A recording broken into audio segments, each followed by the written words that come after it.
Assalamualaikum warahmatullahi wabarakatuh. Innal hamdalillah nahmaduhu wa nasta'inuhu wa nastaghfiruhu wa na'udzu billahi min syururi anfusina wa min sayyiati a'malina may yahdihillahu fala mudhillalah wa may yudlil fala hadiyalah. Asyhadu an la ilaha illallah wahdahu la syarikalah wa asyhadu anna Muhammadan abduhu wa rasuluh. Apa kabar pemirsa channel YouTube SD Master? Bagaimana puasanya pada hari ini? Semoga diberikan kemudahan dalam menjalani puasa hari ini. Alhamdulillah ya, kita sudah memasuki tanggal 18 Ramadan. Senang sekali saya, Bu Putri, dapat menjumpai pemirsa yang ada di rumah dalam acara Talkshow Gemas, Gema Ramadan SD Master.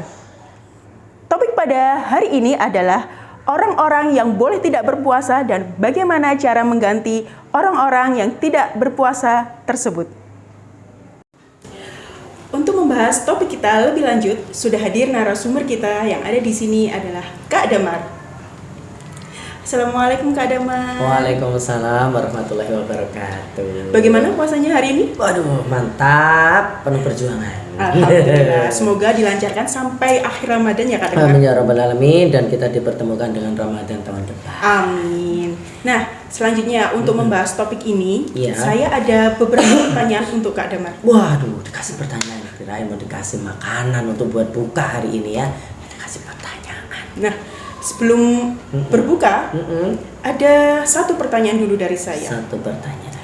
Pertanyaan pertama adalah, siapa saja orang yang boleh tidak berpuasa? Oke, siapa saja orang yang boleh tidak berpuasa? Baik, terima kasih untuk pertanyaan yang luar biasa. Teman-teman sudah tahu kan siapa saja orang yang tidak boleh berpuasa? Ya, biasanya tertulis ataupun disebutkan dalam Al-Quran, Kak, atau Bu Guru hari ini di Quran surat Al-Baqarah ayat 184 ini. Jadi ketika kita membahas tentang siapa saja yang diperbolehkan untuk tidak berpuasa di bulan Ramadan, salah satu di antaranya adalah orang yang sedang sakit.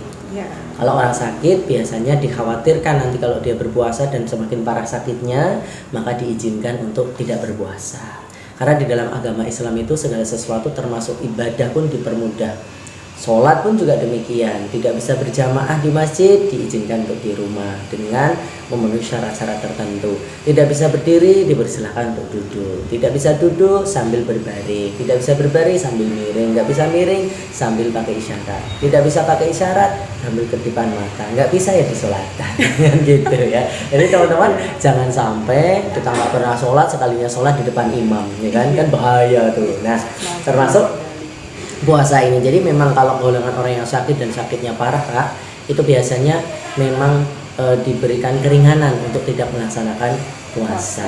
Terus yang kedua, dalam Quran surat Al-Baqarah 184 juga dijelaskan salah satunya adalah musafir. Musafir atau orang yang sedang menempuh perjalanan. Jadi diperkenankan atau diizinkan untuk tidak berpuasa di bulan Ramadan. Nah, terus yang selanjutnya lansia yang sudah sepuh, ya kan. Di Quran surat Al-Baqarah itu juga disebutkan salah satunya adalah lansia. Kenapa? Karena memang lansia itu ada yang orang mungkin mempunyai penyakit tertentu atau apa yang lain sebagainya, yang dikhawatirkan kalau beliau berpuasa akan menambah penyakitnya itu. Terus ada lagi, kalau di hadis itu disebutkan diantaranya adalah orang yang sedang hamil dan menyusui.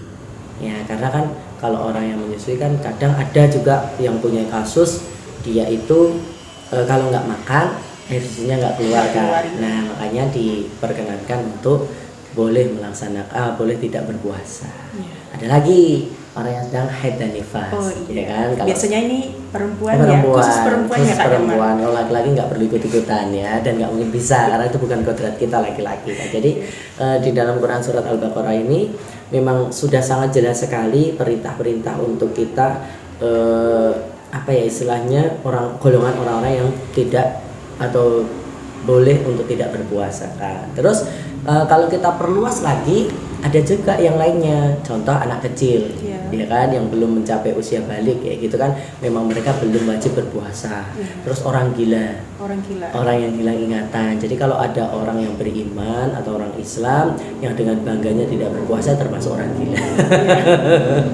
Jadi seperti itu Kak. Jadi memang di dalam Quran surat Al-Baqarah itu perintah di 183 dan 184 itu adalah ya ayyuhalladzina amanu kutiba alaikumusiyam kama kutiba alal ladzina min qablikum la'allakum tattaqun. Di situ memang disebutkan bahwa kenapa kok ya ayyuhalladzina amanu, karena hanya untuk orang yang beriman, tidak ya ayyuhannas, bukan untuk seluruh manusia, hanya untuk orang-orang yang beriman. Nah, siapa orang beriman itu? Orang yang mempercayai bahwa Allah itu adalah Tuhannya, Nabi Muhammad adalah nabinya, sampai rukun iman yang keenam itu. Nah, di antara keimanan kita itu yaitu kita mewujudkan dengan berpuasa di bulan Ramadan. Nah, sesuai dengan rukun Islam juga ya Kak ya? Betul. Nah, teman-teman kalau mau tahu ya, puasa ini spesialnya karena nggak ada yang tahu kecuali kita sendiri sama Allah, ya kan? Karena kan kadang kita ya, misalkan nih masih sekolah ya Kak, wah siang-siang panas gitu kan, ini perutnya bunyi kayak gitu, kita makan gitu kan, nggak mungkin kita makan sambil dilihat orang banyak kan, kita mesti sembunyi-sembunyi, nanti sore ikut takjilan gitu ya, kemarin nih dapat kolak kayak kan, kan orang nggak ada yang tahu dia puasa atau tidak kecuali dianya sendiri sama Allah. Makanya Allah itu mau ngasih pahala untuk orang yang berpuasa itu nanti, karena apa? Karena puasa itu untuk Allah. Nah gitu Kak. Oh iya. Selanjutnya gini, kan tadi ada beberapa orang yang tidak boleh berpuasa. Contohnya orang sakit, musafir, dan lain-lain. Apalagi khusus untuk perempuan yang tiap bulan ini selalu kedatangan tamu ini Kak. Nah, tamu yang nggak diundang ya. Iya, tamu yang tidak diundang. Nah, tapi datang. Lalu bagaimana caranya untuk mengganti puasa tersebut bagi orang-orang yang berhalangan seperti yang Kak Damar sebutkan tadi? Iya, di Quran surat Al-Baqarah ini jadi kan kalau memang orang Islam itu acuannya ada Al-Quran, ada hadis, ada jumhur ulama. Kenapa kok kita juga pakai jumhur ulama? Kan di Al-Quran itu tidak dijelaskan contoh tata cara sholat, ya kan? Jadi itu pakai ilmu fikih kan gitu. Nah, setiap ilmu fikih pun berbeda-beda antara 4 imam besar kayak gitu. Nah, tapi mereka tidak saling menyelisih. Karena perintah sholat itu spesialnya karena Nabi Muhammad nggak menerima ayat lewat malaikat Jibril, tapi diundang langsung. Nah, berbeda dengan puasa. Kalau puasa ini sudah jelas kan tadi di Quran surat Al-Baqarah ayat 183. Nah, di 184 ini ayyam ma'dudah, hari-hari yang terhitung Ramadan. Berarti di bulan Ramadan itu faman kana minkum maridon awala safarin faidatun min ayamin ukhor. Maka barang siapa di antara kalian maridon itu sakit, nah, atau ala safarin itu dalam perjalanan, faidatun maka wajib baginya mengganti sebanyak hari yang ia tidak puasa, min ayamin ukhor pada hari-hari yang lain. Jadi boleh mereka mengqadha puasa di hari yang lain. Contoh misalkan setelah lebaran kayak gitu kan. Nah, itu boleh langsung. Waktunya kapan? Bebas. Artinya di hari-hari yang tidak dilarang untuk berpuasa. Contoh misalkan di hari Tasyrik kan nggak boleh nih. Hari pertama Idul Fitri juga nggak boleh nih. Nah, berbeda dengan puasa sunnah di Syawal itu jangan dicampurkan dengan puasa wajib mengqadha itu. Jadi artinya ketika dia puasa mau Syawal, dia boleh untuk mengqadha dulu baru melanjutkan syawalnya.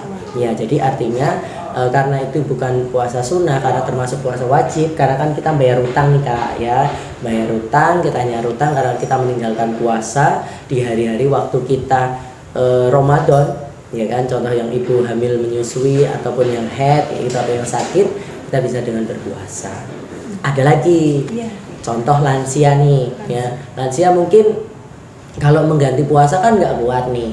ya, atau mungkin orang yang sakit parah, atau mungkin ada juga Kak yang golongan orang yang nggak diizinkan untuk tidak berpuasa, yaitu yang orang sedang melakukan pengobatan tertentu, contohnya di hari-hari tertentu atau jam-jam tertentu termasuk jam siang dia harus minum obat, kalau enggak dikhawatirkan sakitnya semakin parah. Nah, itu pun juga diberikan keringanan. Nah, orang itu kalau pengobatannya belum selesai, dia yang lansia itu boleh dengan membayar fidyah, denda.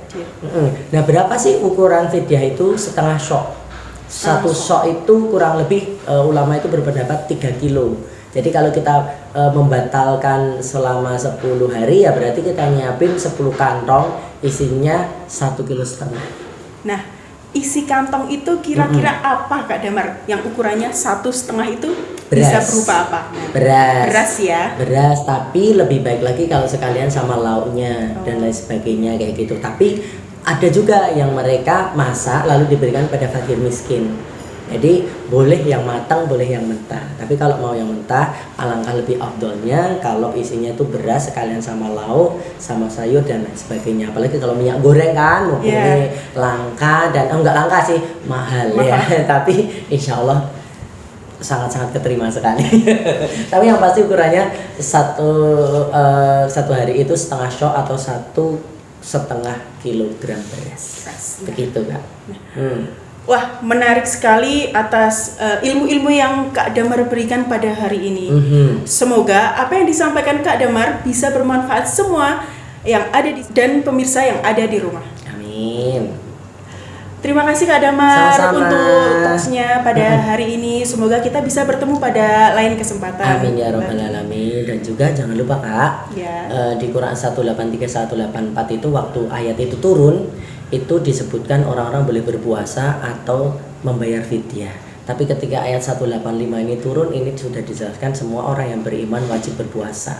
Nah, cuman waktu itu terjadi perselisihan karena waktu puasa itu dari kapan sampai kapan. Nah, itu dijawab di 187 Quran surat Al-Baqarah.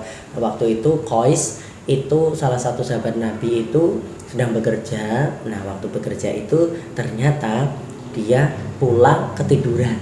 Sampai pagi dia melanjutkan puasanya dan di tengah hari dia pingsan. Lalu tanya sama Rasulullah. Nah, turunlah ayat 187 itu menyebutkan untuk puasa itu dari terbit fajar sampai dengan terbenam matahari, dan di malam hari kita boleh untuk membersamai dengan istri-istri kita. Nah, untuk orang tua kalau mengajarkan puasa jangan puasa beduk, apalagi puasa duhur. Puasa itu tetap puasa maghrib, karena kalau anak itu kuat puasa sudah dihitung amal soleh. Andai kan belum, tetap diajarkan untuk supaya puasanya itu pemahamannya puasa maghrib. Begitu ya Bunda.